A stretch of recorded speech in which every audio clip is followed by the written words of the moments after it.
ঘর সাজাতে প্রতিটা মেয়েই কম বেশি ভালোবাসে, তেমন আমিও ব্যতিক্রম নই। তো আজকে আমি আরামবাগে এসেছি, একটুখানি বাইরে বেরিয়েছিলাম।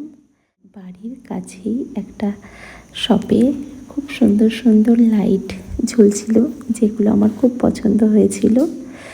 ওই যে সামনে যে জবা ফুলটা, ওটাও ভীষণ আমার পছন্দ হয়েছিল, কিন্তু অনেক কিছু যেহেতু কেনাকাটা করেছি সেটা আর নিইনি। তো যে দোকানে ফার্স্ট আমি ঢুকলাম সেই দোকান থেকে এটা আমি একটা নিয়েছি। এটা কিন্তু এর মধ্যে লাইট জ্বলবে।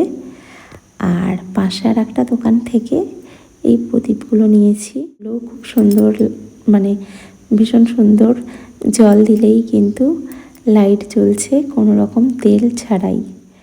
দেখে খুব ভালো লাগলো, যে কারণে আমি নিয়ে নিলাম।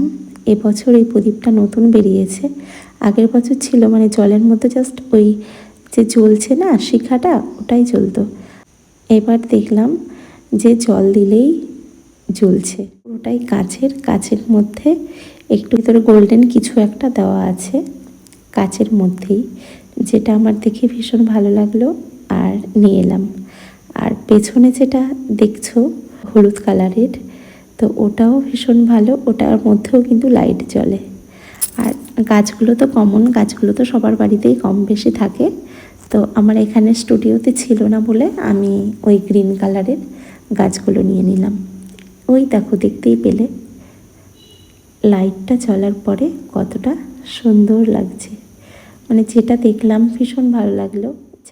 সঙ্গে যদি জ্বালানো হয় এটা ঝাড়বাতির মতো দেখতে লাগবে। ক্যামেরাটা ক্যাপচার করতে পারছিল না, যতটা পেরেছে আমি নেওয়ার চেষ্টা করলাম। আর ঘরের লাইট অফ করার পরে এই লুকটা এরকম দেখতে লাগছে।